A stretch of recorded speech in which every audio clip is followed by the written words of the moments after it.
안식 후 첫날 새벽에 이 여자들이 그 준비한 향품을 가지고 무덤에 가서 돌이 무덤에서 굴려 옮겨진 것을 보고 들어가니 주 예수의 시체가 보이지 아니하더라. 이로 인하여 근심할 때에 문득 찬란한 옷을 입은 두 사람이 곁에 섰는지라.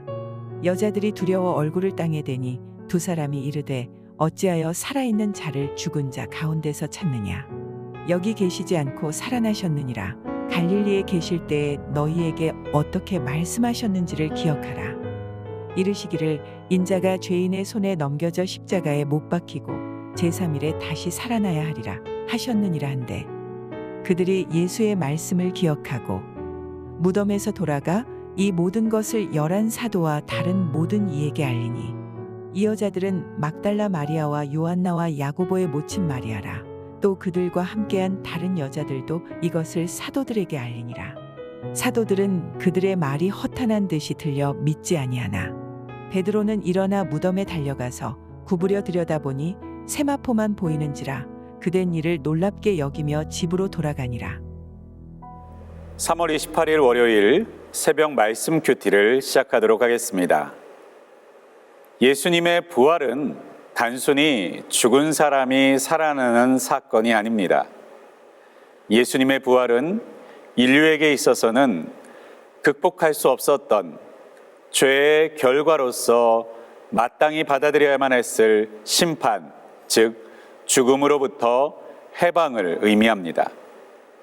그래서 예수님의 부활은 인류사에 있어서 가장 위대한 사건이고 가장 놀라운 사건이라고 할 수 있습니다. 그런데 오늘 본문 가운데 보면 이 놀라운 사건을 가장 처음 목격한 사람들이 나옵니다. 그것은 바로 예수님을 공개하고 섬기던 여인들이었습니다. 그런데 성경 가운데 예수님의 부활이라고 하는 놀라운 사건을 처음 목격하는 그러한 사람들이 여인들이었다는 사실은 당시 1세기에 있었던 유대인들에게 있어서는 다소 놀라운 일이었습니다. 그 이유는 당시 1세기 재판정의 상황 가운데서는 여인은 증인으로서 채택될 수 없었기 때문입니다. 당시의 법적으로는 성인 남자 2명에서 3명의 증언이 있으면 그 증언은 참이라고 받아들여졌습니다. 하지만 여성의 증언은 아무리 많은 숫자가 있다 할지라도 그 증언의 신빙성을 받아들여주지 않았습니다.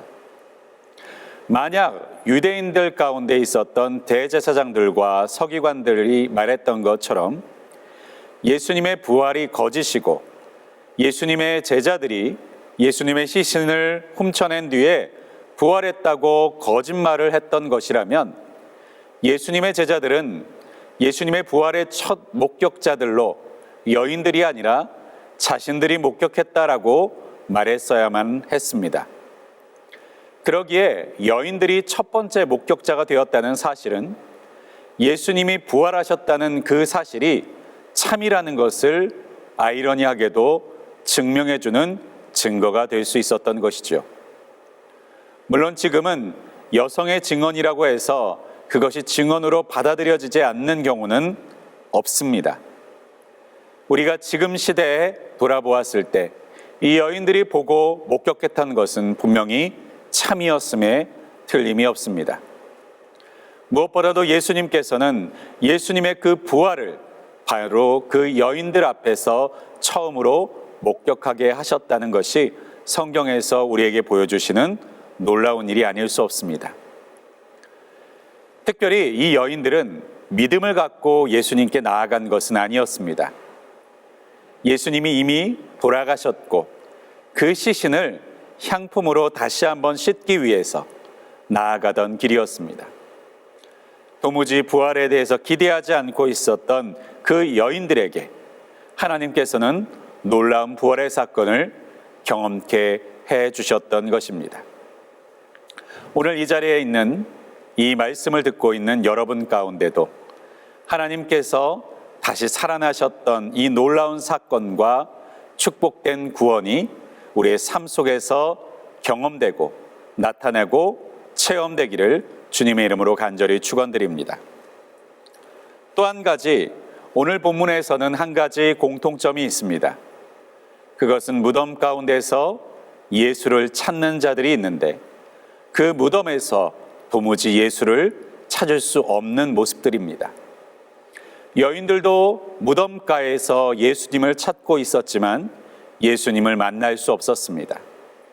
그 여인들의 예수님이 부활하셨다는 소식을 듣고 달려갔던 베드로 역시 무덤에서 예수님을 감싸 안았던 세마포 옷들은 발견할 수 있었지만 예수님 본인을 발견할 수 없었습니다. 어쩌면 그 자리에서 예수님을 발견했다면 명확한 부활의 증거라고 말할 수 있었을 텐데 왜 예수님께서는 무덤에서 그들에게 부활하신 예수님의 모습을 보여주지 않으셨던 것일까요? 그것은 바로 무덤은 예수님과 어우르는 곳이 아니었기 때문입니다. 다시 말하면 예수님께서는 죽음을 상징하는 무덤에서 찾을 수 있는 분이 아니라 바로 살아계시는 하나님이시기 때문입니다.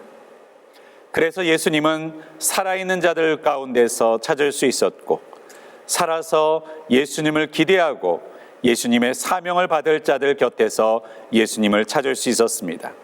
그렇습니다. 예수님은 부활하셨습니다. 죽은 자들 가운데 더 이상 찾을 수 없는 분이십니다. 예수님께서는 살아계시고 살아있는 우리와 함께 지금도 성령 안에서 사명을 주시고 우리를 하나님의 나라를 이루어 나가는 귀한 이들 가운데 함께 하여 주고 계십니다. 산자의 하나님이십니다. 오늘 이 새벽에도 살아계신 하나님을 만나실 수 있기를 주님의 이름으로 간절히 축원드립니다.